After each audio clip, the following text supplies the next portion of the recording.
বন্ধুরা, তোমরা যারা এসব একঘেয়েমি গল্প শুনতে শুনতে ক্লান্ত হয়েছ, তাদের জন্য নিয়ে এসেছি একদম খোলামেলা অডিও গল্প। এসব অডিও গল্পের ওয়েবসাইটের লিংক কমেন্ট দেয়া আছে, আর কিভাবে সাইট থেকে গল্প শুনবে সেটার টিউটোরিয়াল দেয়া হলো। সাইটে ঢোকার পরে এরকম বিজ্ঞাপন আসলে এখান থেকে কেটে দিবেন।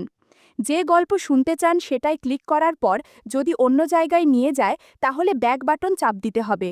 তারপর আবার গল্পের উপর ক্লিক করতে হবে। তারপর এই জায়গা থেকে প্লে বাটনে ক্লিক করতে হবে। প্লে বাটনে ক্লিক করার পর যদি আবার বিজ্ঞাপন আসে তাহলে বিজ্ঞাপন এখান থেকে কেটে দিতে হবে। পুকুরে নামতেই হঠাৎ পায়ের কাছে কি যেন লাগলো। প্রথমে মনে হয়েছিল মাছ, কিন্তু পরে বুঝলাম সেটা অরুণ। ও ডুব দিয়ে জলের তলায় খেলছিল। একটু অপ্রস্তুত হয়ে গিয়েছিলাম, তবুও কিছু বললাম না। মুহূর্তটা যেন একটু অদ্ভুত ছিল। আমার নাম রতিকা, বয়স প্রায় ৪০, একজন বিধবা মা আমি। বিয়ের ২ বছরের মাথায় স্বামী চলে গিয়েছিলেন, আর তখন থেকেই জীবন যেন থমকে গেছে। কারো কাছ থেকে স্নেহ বা ভালোবাসা পাওয়ার অভ্যাস ছিল না আর। শারীরিক ঘনিষ্ঠতা বা এমন কিছু তা যেন ভুলেই গিয়েছিলাম। দিনে আমি সাধারণ পাতলা শাড়ি পরি, হালকা টাইট ব্লাউজের সাথে। রাতে একা ঘুমোতে যাই একটা আরামদায়ক ম্যাক্সি পরে। কেউ জানে না সেই ম্যাক্সির নিচে আমি কিছু পরি না। এটা আমার একান্ত নিজস্ব অনুভব, নিজের সাথে নিজের কিছুক্ষণ। পাড়ার ছেলেরা মাঝে মাঝে আলাদা নজরে তাকায়, বুঝি, কিন্তু আমি সবসময় নিজেকে নিয়ন্ত্রিত রেখেছি, সেই সব দৃষ্টিকে দূরে রেখেছি। আমার মেয়ে শ্রাবণী, ২২ বছরের, কলেজে পড়ে। ওই আমার একমাত্র আলোর দিশা। ছোটবেলা থেকে আমরা খুব কাছের, খুব খোলামেলা সম্পর্ক আমাদের। একদিন আমি বলেছিলাম, শ্রাবণী, মা তোকে ছাড়া কল্পনাই করতে পারে না জীবনটা। সে হেসে বলেছিল, মা, তুমি তো আমার সব কিছু। এই ছোট্ট বাড়িটায় আমরা মায়ের মেয়ের মতো না হয়ে কখনো কখনো একে অপরের বন্ধু হয়ে উঠি। এইভাবেই কেটে যাচ্ছিল দিন। হঠাৎ একদিন অরুণের বাড়ি থেকে ফোন এলো। অরুণ আমার ভাগনা। বলল, মামি, এবার একটা ফ্যামিলি গেট টুগেদার হচ্ছে, তোমাকে আসতেই হবে। অনেকদিন বেড়াতে যাইনি ভেবেই রাজি হয়ে গেলাম। কয়েকদিন পর পৌঁছালাম ওদের বাড়ি। আমার পরনে ছিল শাড়ি আর একটা সাধারণ ব্লাউজ। যাত্রার পর সাজগোজ একটু এলোমেলো ছিল, কিন্তু মনটা শান্ত। সেখানে অরুণকে অনেক দিন পর দেখলাম। ওর চোখে একরকম উচ্ছ্বাস, যেন কিছু বলবে কিন্তু থেমে যাচ্ছে। সন্ধ্যায় যখন সবাই খেয়ে ঘুমাতে গেল, আমি আমার ঘরে এসে একটু ফ্রেশ হলাম। গরম থেকে স্বস্তি পেতে শুধু ম্যাক্সি পরেছিলাম। হঠাৎ দেখি দরজার পাশ দিয়ে অরুণ উকি দিল। ওর চোখে কৌতূহল আর একটা দুষ্টু হাসি। বুঝতে পারছিলাম সময়ের সাথে আমাদের মধ্যে নতুন এক অনুভব গড়ে উঠছে, যা এখনই বলা যায় না, কিন্তু ধীরে ধীরে তার গভীরতা বাড়বে। পরদিন সকাল থেকে বাড়ি অতিথিতে ভরে উঠল। উঠোন ভরে উঠল হাসি, গল্প আর শুভেচ্ছায়। অরুণের বাবা মা অতিথিদের অভ্যর্থনা জানাচ্ছেন, কেউ রান্নায় ব্যস্ত, কেউ খাবার সার্ভ করছে। সবার মুখে প্রাণবন্ত আনন্দ, আর বাতাসে ভাসছে এক ঘরোয়া উৎসবের সুর। আমি স্নান সেরে ঘরে এসে একটু সাজগোজ করছিলাম। পরেছিলাম একটা লাল শাড়ি, হাতে ছিল হালকা কাজ করা ব্লাউজ, ঠোঁটে হালকা লাল লিপস্টিকের ছোঁয়া। আয়নার সামনে দাঁড়িয়ে নিজেকে দেখে একটু অচেনা লাগছিল, কিন্তু কোথা থেকে যেন একরকম আত্মবিশ্বাস এসে ভর করেছিল। দরজা খুলতেই দেখি অরুণ দাঁড়িয়ে আছে।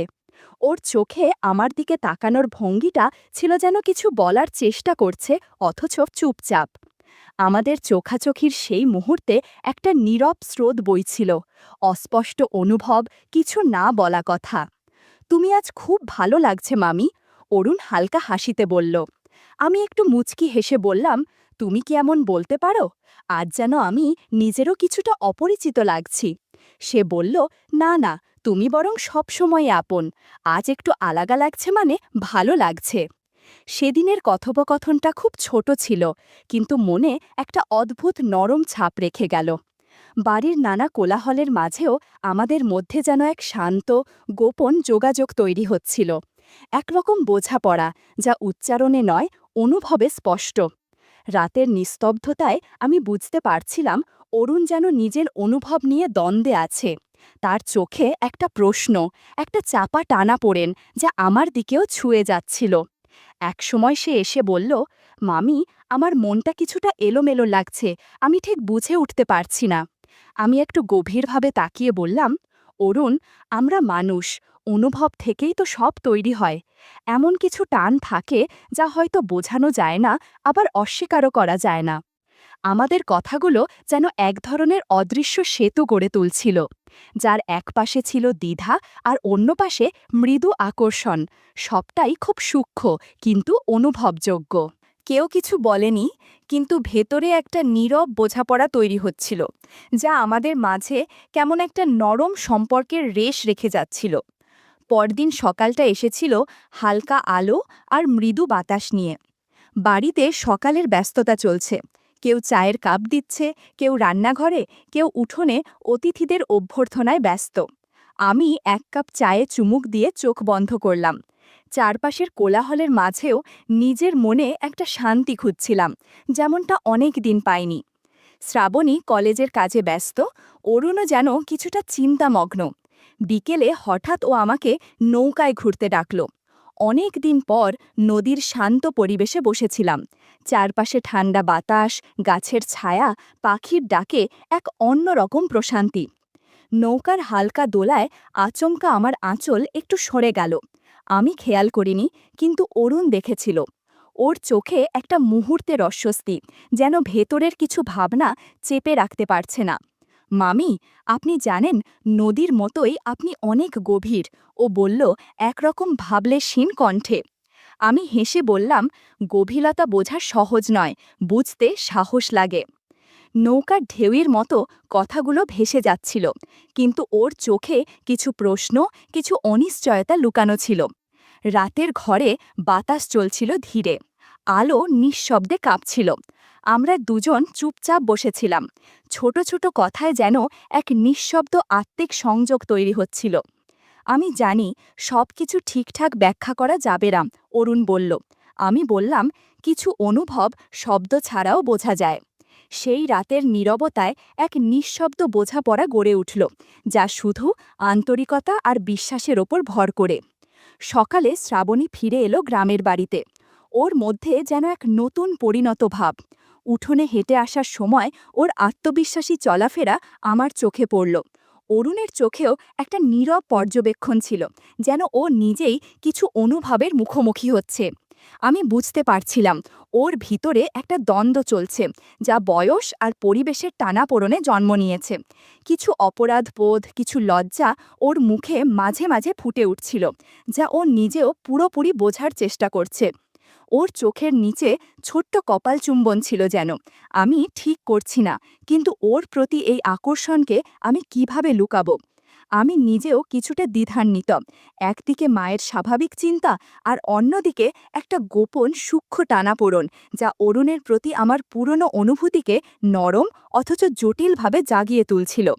শ্রাবণীর উপস্থিতি একদিকে যেমন প্রাণবন্ত, তেমনি একটা অনিশ্চয়তার পর্দা টেনে দিচ্ছিল আমাদের মাঝখানে। সন্ধ্যার নরম রোদ যেমন চারপাশে আবছা হয়ে নামে, তেমনি আমার ভিতরেও জমছিল এক অপঠিত মিশ্র অনুভূতির আভা। আজকের এই সন্ধ্যায় আমি নিশ্চিত আমাদের তিনজনের সম্পর্কের বাঁধন আর আগের মতো থাকবে না। মনে হচ্ছিল এই টানাপোড়ন কেবল আমাদের দুজনের নয়, শ্রাবণীর চোখেও ছিল নিজের এক অদ্ভুত ভাবনার ছায়া।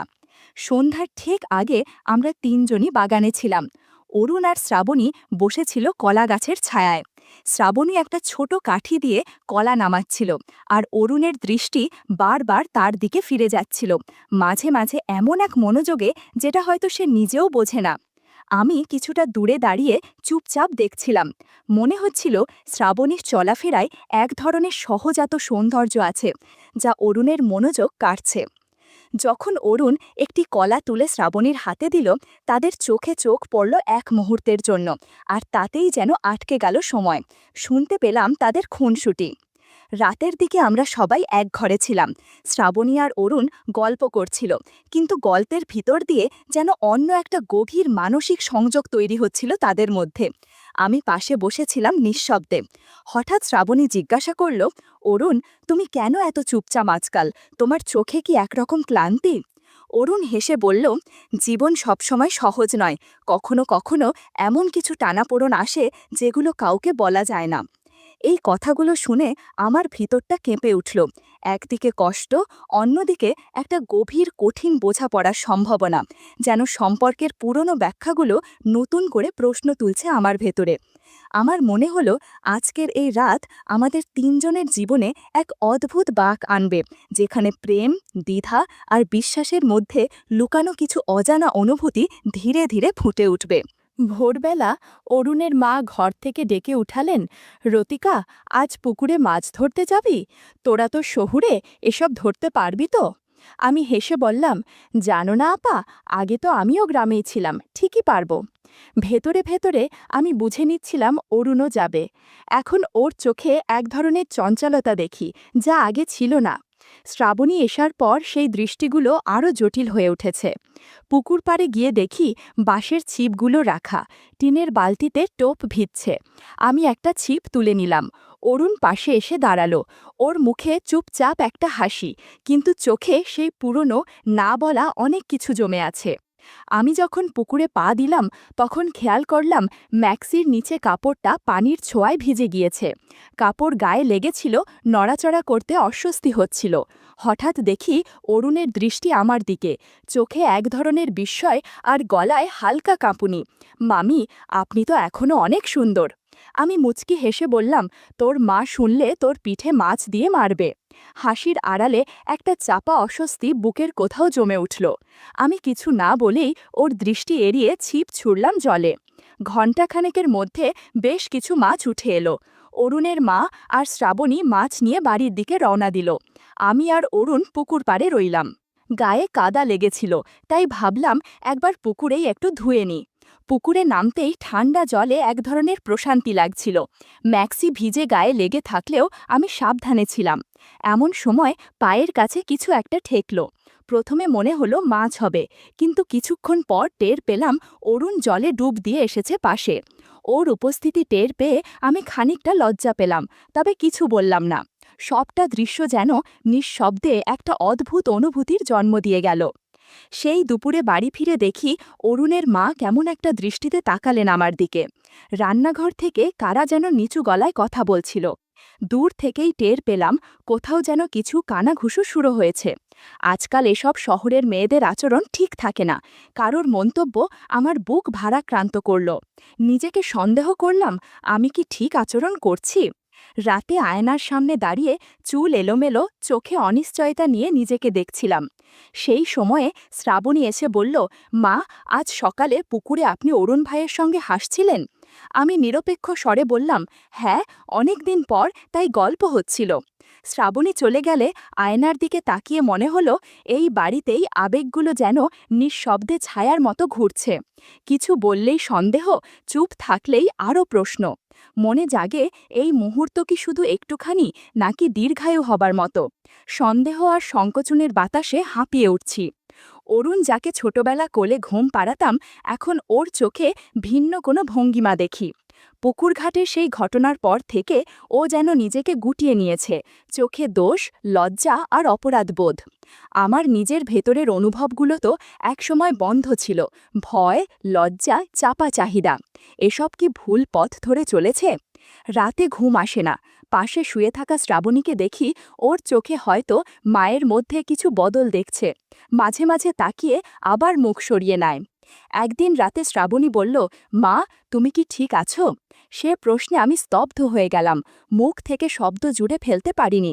আমি শুধু মেয়েটার কাঁধে সান্ত্বনার ভঙ্গিতে হাত রাখলাম। তার চোখে এক ধরনের শূন্যতা ছিল, যে শূন্যতা একজন মা হোক বা যে কেউ অগ্রাহ্য করতে পারে না। সেদিনই মনে মনে সিদ্ধান্ত নিই, সব কিছু স্বাভাবিক করতে হবে। ভুল হতেই পারে, কিন্তু সেই ভুল স্বীকার করে সংশোধনের দায়ও আমার।